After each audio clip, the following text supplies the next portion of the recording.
Imagine being choked, shocked and dying on a Navy ship. And then, suddenly finding yourself in a journey to the other side, where you encounter a bright light in the unknown. This is the true story of a Navy sailor who experienced a near-death experience and returned to tell the tale. While on duty in the United States Navy, I was munching on a hard-boiled egg and got choked. I could only breathe in. My lungs filled until they could fill no more. I felt as though I could get the egg out of my mouth, I might live. I walked to a water fountain that was nearby and turned on the water. I tried to drink, and as the water touched my lips, I was shocked with 120 volts. My immediate realization was that I had received an electrical shock, of which I certainly expected to survive. I still experienced total breathing difficulties because of the egg lodged at my esophagus. I cleared some of the egg with a finger, but I could not breathe. I was experiencing some panic by this time and could think of no way to help myself survive this accident. I thought of my Lord and said to myself, "At least I am a Christian." I looked into the adjoining room and saw my supervisor sitting in a swivel chair working on a radio message. Realizing I could still walk, I did so until I reached his chair. I could not speak, so I used the last of my energy to kick his chair in order to get his attention. He was knocked to the floor, and there he lay along with the typewriter. I am on the floor near my supervisor as I fell also. Another sailor by the name of Joe was watching my actions. I was now quiet and not breathing. I was bleeding from the bridge of my nose, having struck the desk as I fell. In moments, Joe began back pressure life-saving methods on me. This is now called CPR. Another sailor call an ambulance. I was near the ceiling of this room watching the sailors doing things to save my life. I was feeling just fine. I realized that the unconscious body on the floor was mine, but I had the least concern for it. I was seeing myself as others had seen me. There was no opposite reflection from looking into a mirror this time. I felt good and energetic and soon lost any interest in watching the sailors working with my body. I was in spirit form, and yet I still felt alive, as I had been earlier. I suppose I had expected to be dead, but all this was so new to me. I was learning this new life fast and without much concern for anything. However, this new way of living had left me feeling puzzled. For instance, when I would think of something, I did it automatically. I looked at the wall near me, and at the next moment, I was going through it. I was back into the room where I had been sitting when I was choked. I floated around this room at will. I traveled through the many radios and teletype machines with no problem. I saw a darkened area near my desk and I traveled to it. The next thing I knew, I was entering this darkened mist. Once inside, I wanted out badly. This thing was engulfing me. The feeling was that of being inside a person. I felt alarmed and missed the free-floating spirit I was earlier. Eventually, I was released from this squeezing and hot area. It was as if I was inside a womb, but how can this be imagined? My next realization was that I was in a tunnel. I estimate the size of this tunnel to be a diameter of 6 to 7 feet. I could stand without touching the top. My height was 5 foot 10 inches. Immediately I was hurling along the tunnel much faster than I wished. The speed was tremendous. I was scared. Somewhere along my journey in this tunnel, I slowed to a stop and a man calmed me and told me the trip was nearing an end. Away I went again at the same speed as before. I do not know how I survived the trip. The speed had to be at the speed of light or even faster. I felt no G-forces, only fear and the exhilaration of a terrible speed. Finally, I stopped moving through the tunnel and had a good chance to look at it. The tunnel looked like a large vent pipe used on clothes dryers. The light was not primarily inside the tunnel but from the outside shining in. During the trip inside the tunnel, I heard a loud buzzing sound, which hurt my ears. I wondered what supported the tunnel. Now I began walking looking for the ending of this tunnel. I was now into a much larger area and surrounded by a white mist and daylight. The light I was seeing diminished all my fears of the tunnel. I heard voices of people just outside this area.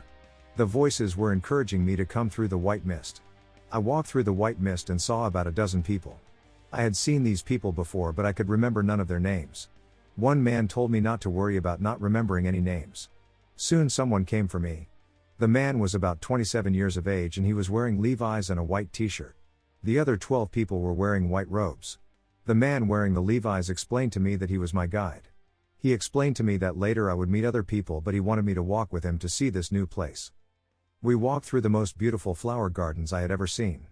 I observed in detail the petals of the flowers.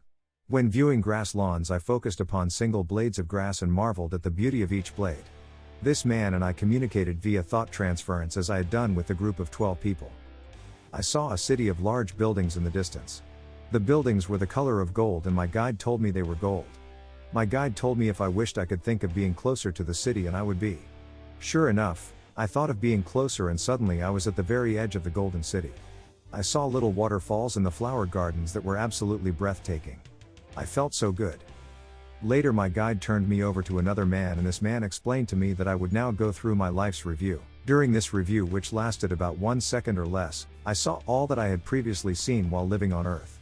I relived every conversation I had had. I saw each pet I had owned. I saw again each piece of clothing I had worn. I relived every class I had attended in school. I saw everything again. It was here in this building, looking much like a library, that my life's review ended. It was here also that I learned that I would not be staying in this heavenly place. I was so disappointed to learn I had to go back to Earth. I cried and cursed those around me. My guide came for me and took me to see 2 schoolmates that had died 4 years earlier. I was shocked to see them living. On Earth, they had been football players in high school.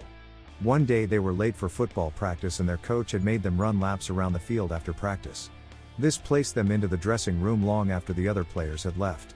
There was no hot water for showers. The 2 sat waiting for the water heater to furnish hot water for their showers and were gassed to death by fumes that escaped from the natural gas water heater. Ironically, one of the boys' dad was the plumber who installed the heater just days before and was coming back on another day to install the vent pipe to the outside of this new shower room. I asked the 2 boys why they were here because each was supposed to be dead. They explained to me that no one ever dies. The 2 boys were about the same age as I had last seen them on Earth. Both appeared to be happy and content to be here. My guide took me back to where I had my life's review. I asked once more if I could stay. A man told me I had to return to Earth to live out my life. I remembered from my Sunday school classes that if a person asks to see the Lord, he shall see him. I asked to see Jesus. With my guide beside me, I walked or floated to a small stage. My guide left me here. I did not have to wait long before I heard a voice on this stage near where I stood. A mist was forming on the stage and I heard a voice asking me if I could see him. I could only see the mist and hear the voice. The voice asked me to concentrate more and I would be able to see him. Soon I saw Jesus standing in front of me. He asked me what I wanted of him. I told him I had learned I would have to return to Earth and I did not want to leave this heavenly place. He explained to me that I had not yet performed his wishes that he had set forth for me in my lifetime. I asked him what some wishes of his were and he did not answer me. He said I would know at the right time, sometime in my future. He asked of other possible things he could do for me. Since I was in the US Navy at the time, I asked that he get me transferred to the state of Tennessee. I explained to him that I had spent a month in this state as a boy of 12 and I wanted to return there because the state was beautiful. He did not answer me. I asked if he had considered it. He told me that I only had to ask once and it would be done. Jesus told me of many things I would experience in my lifetime. I only remember what he told me after I have experienced the event. He did tell me, and I remember this, to tell all people of my visit with him. He implied into me to tell people that he is real. Another thing I will never forget is feeling the radiation of his love as he stood near me. That was the most perfect love I have ever felt. Jesus told me I would be escorted back to my home on Earth soon. 2 men came for me and they explained they were my guardian angels. One of the men had been my guide earlier. I do not remember coming back to Earth through the tunnel. We traveled through the darkness of space. On our way back to Earth, we stopped for a talk. One guardian angel told me that someday I would meet a lady and she would become my very close friend. I was told that I would not meet her now, as she was still a very young girl. This was 1957. I have looked for her since then and think I have found her, but she lives in Australia. I woke up sitting on an examination table in the hospital. I asked the 3 doctors if I had been given any medication that would make me believe I had died and gone to heaven. They said no. I said, well, I have just returned from heaven.